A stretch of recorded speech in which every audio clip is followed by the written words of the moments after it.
Welcome to the Week 7 edition of the Peninsula District 757preps.com football show. I'm Perez Thomas. Here's Jason Kidd as usual. Let's go ahead and start off by doing a little recap of the Week 6 action. And we'll jump right into the slaughter of a football game between Phoebus and Menchville, where the score was 72-0. What do you have to say about that one?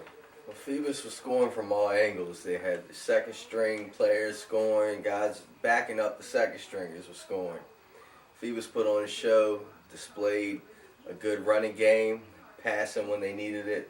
Special teams played good. They dominated the game.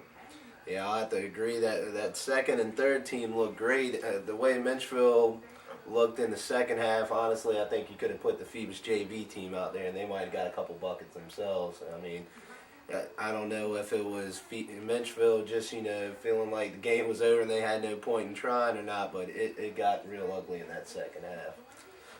We can go ahead and move into another ugly football game between the Warwick Raiders and the Denbigh Patriots. That one with Warwick winning 55-0.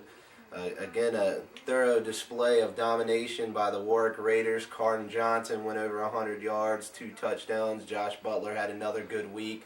The Raiders are really, starting to hit all cylinders, and they're looking like a playoff team right at the moment. Well, that was any tune-up for Hampton. They're ready to go. I mean, they got the Crabbers this week and our game of the week, and it's going to be a showdown. And yes, they look very thorough. And that leads right into who we were going to next between the Hampton Crabbers and the Gloucester Dukes. Hampton did their thing as well. They won 42-3. Looks like they had a nice little tune-up getting ready for, the Warwick Raiders. What do you think? Well, they finally got everyone playing where they should be playing. They've overcome some injuries. Yes. Eubank at quarterback, Newsom and Jamal Brown at the receiver, Kevon Bellamy and Dallas Cogdale in the backfield. They're looking really strong right now, and it's a far different team than the team that started off 1-2 in the PD, I'll tell you that. I agree 100% with you. Everybody's talking about, Hampton's having a down year. It's not that Hampton's having a down year. They had injuries to deal with. And now that, they've got everybody back healthy, Mike Smith is going to have them ready to play. And I think, if they get by this one, Phoebus may have something to worry about in the last week of the year, because everybody knows Phoebus-Hampton, that's always a close game, no matter what. It's sort of like the Redskins and Cowboys. Both teams could be terrible. One team could be great. One team could be terrible. It's always going to be a close game. The last game, not the last game. We'll go ahead and move into the Bethel Heritage game, which turned out to be a lot closer than some people may have thought, with Bethel winning 21-6. That Heritage team, man, they're giving teams fits. They're making you play tough, and they're making you earn that victory. Hey, Heritage is there an improving team. It takes time to supplant a culture, establish a culture in a certain environment, and that's what George Massenburg is doing with the Hurricanes. And next year, they're going to be tough. Yeah, you can definitely see a change in their attitude, everything on the field. They're playing more, within themselves. Looks like they have more of a strategy, a chemistry, everything about them has changed this year from last year. And we'll move into what was last week's, turned out to be game of the week between the Woodside Wolverines and the Kecoughtan Warriors, and a 16-15 win for the Wolverines and what turned out to be a thriller. First half looked like Woodside was done for. That undefeated season was getting ready to come to an end, but Donnell Lewis and the rest of the bunch found a way to, come through with the W as they have the last couple of weeks. Well, the thing about Woodside is they know how to win. First half, going into halftime, they were only down 3-0, but the way Kecoughtan was playing, it seemed like they were down 3 touchdowns. Just come second half, Donnell Lewis just kept them in the game. They were trailing 9-0. Drove down the field, got a field goal. Next possession, throws a touchdown pass to McFadden. They were up 10-9. Trenton Cannon, who had 2 touchdowns, 105 yards against a tough Woodside defense, scored. Woodside's back down. And then, hey, Donnell Lewis just finds a way to win. Yeah, he does. Jalil Moore scores from 5 yards out. They're up 16-15. And then Lewis intercepts a pass, 36 seconds left on the clock, sealed the deal. The Woodside boys just know how to win. They believe in themselves, and their coaches believe in them. Yeah, it just seems like Kecoughtan's right there, but they can't quite get over that hump. You know, maybe this week they can do that in a tough matchup with Bethel, but they're right there. It seems like they're waiting on that signature W. Just waiting on it. Well, that recaps the Week 6 matchups in which both myself and Mr. Kidd here both went 5-0 last week. That's 2 weeks in a row. We've gone 10-0 here, cumulative. All I can say is that may end for us this week. I would definitely agree. It's some tough games this week. Definitely. Past couple of weeks, you might have one game where you expect a close score, but for the most part, uneven matchups this week. We have quite a few even matchups, and it's going to be a good week of football in the Peninsula District. Yes, sir. We do have a couple of matchups this week that are quite intriguing.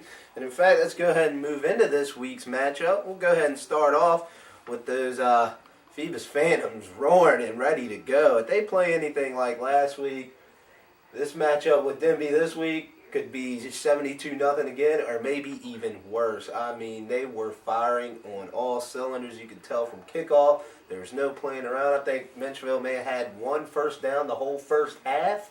I mean, Phoebus came ready to play. And if they bring that mentality every week, week in, week out, I don't see why they can't rip off 60 in a row and make it 4 straight state titles. I'm going to go with Phoebus on this one. 56-0. If they play like last week, it could be a lot worse. Well, Denbigh enters the game allowing 46 points being scored on them per contest. Phoebus, they're looking to get their 3rd shutout of the season. They're coming off 2 in the last 3 weeks. I'm going with the Phantoms 65-0. And they look for that 2nd and 3rd string to get some more action on the field. Yeah, that's not going to do anything but help them come playoff time. It's always good to develop that depth right now. That way, you run into an injury or two, they've already got that game time experience. Yeah, definitely. All right, well, we'll go ahead and move into the Friday matchups. Looks like Bethel and Kecoughtan at Darling Stadium Friday night, which looks to be a very good matchup between the Bruins and the Warriors. I'm going with Bethel 20-14. I think Kecoughtan's defense is good enough to keep Bethel low scoring. I just don't know if that secondary can last the whole game with that spread out attack. I know that front 4 is ridiculously, talented. They rush the passer extremely well, but I think Bethel just has too many weapons on the outside. The Davises and your Proctor. Proctor is a monster. That's all I can say. ODU has got themselves a gem. I really think he is by far the best wideout in the district, and he can really, light you up at any moment. Perez, how many games ahead of Meyer and you? How many? How it's far? Actually tied up. Oh, we're tied up. Yes, sir. Well, I'll consider this game a tiebreaker. I'm going with Kecoughtan, 20-13. Kecoughtan enters the game with the district's leading rusher, and Trent Cannon has 772 yards, 9 touchdowns. Then they have Adrian Pope, I believe is 4th in the district in rushing, with over 500 yards. You got the air game, air attack versus the ground game. I'm going with the ground game because it's more reliable. 2013, Kecoughtan. It's about time we get some head-to-head matchups, get some games in between us here. I'll go ahead and move into a game which I'm pretty sure we're going to agree on, which is going to be Woodside headed out to Gloucester to face those Dukes. I think this will probably be another lopsided matchup. I think Woodside this week is finally going to prove, hey, we're for real. We're not playing anymore. No more 1-point victories. We're going to Gloucester. We're going to handle business. I'm picking them 42-6. I just don't see Gloucester having the weapons to contend with them. I think Lewis and Lassiter go berserk, probably combined for a good 200 to 250 rushing yards between the two. Look for Woodside maybe, open it up a little more with the passing game, experiment a little bit to start, tuning up for the playoffs. But like I said, I really think it's about time for them to kick it into high notch because they got a tough matchup with Phoebus coming around the corner. They sure do, and I like the Wolverines in this game myself. I don't think it's going to be a 1-point game. I think they've gotten better over the past 2 weeks. Even though they've struggled to win, they have won, and I think they're going to use that as a learning experience. They rolled through Gloucester with a 42-6 win. Okay. Sounds like you were looking at my sheet. Never that, Pete. Got to protect the integrity and 757 preps, baby. All right, we'll move into another good-looking game. I mean, it may not be the top-rated teams in the district, but I think it's going to be competitive between that hungry Heritage bunch. Like I said earlier, they're playing tough football. They're just not getting the W's yet, but they're earning the respect of the district, that's for sure. And they're headed, they're hosting Menchville at Todd Stadium. I guess you can call it a neutral game because both teams play their home games there. But I'm going with Heritage to win this one. I'm going 21-10. I think Abdullah, I think he's going to be too much for Menchville to handle. I know Menchville gets 2 starters back, but I just don't think that's going to be enough against a very improved Heritage Hurricane bunch. I really think they are showing the district some things, and come next year, they're going to, get a win or two here or there that's going to surprise some people. I think they'll get more than 1 or 2, Perez. I like Heritage in this one, 26-10. Behind the play of Terrence Crosby, Khalid Abdullah, Mario Cofield. The Hurricanes are an improving team. They're getting better each week. Menchville, they got some internal issues. I believe it's going to hold them back, slow them down. Last week, they didn't come to play at all. I like the Hurricanes. All right.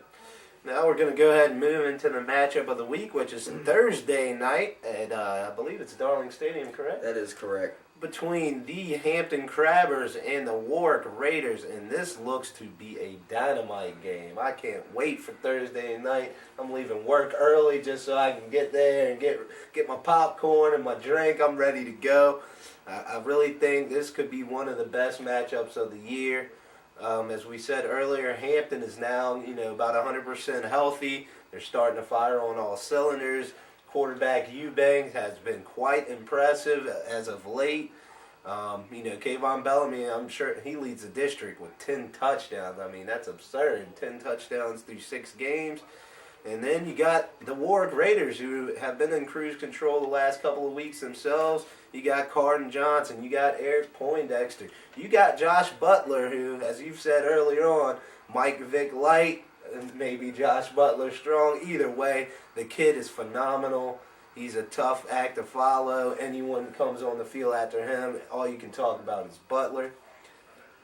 I really think this one's going to come down to who makes the least amount of turnovers and the least amount of penalty mistakes. I know Mike Smith has been, coaching these boys up, and they always get stronger in the second half of the year. Some reason, I want to go with Warwick on this one, 31-28. I just think they're ready to get their signature W, their statement win, and they've been right there this year, but they haven't got over that hump. Perez, I gotta disagree with you. What have you been smoking, man? I'm telling you. I'm going with the Crabbers. This is the key point. Jeremy Eubank, last 2 games, 555 yards through the air, 5 touchdowns, no interceptions. They're not turning the ball over. They got players in the right positions for the first time this season. They got Deion Newsome, Jamal Brown at the receiver slots. Bellamy's doing big things. He's 100%. I like the Crabbers in this one, 35-31.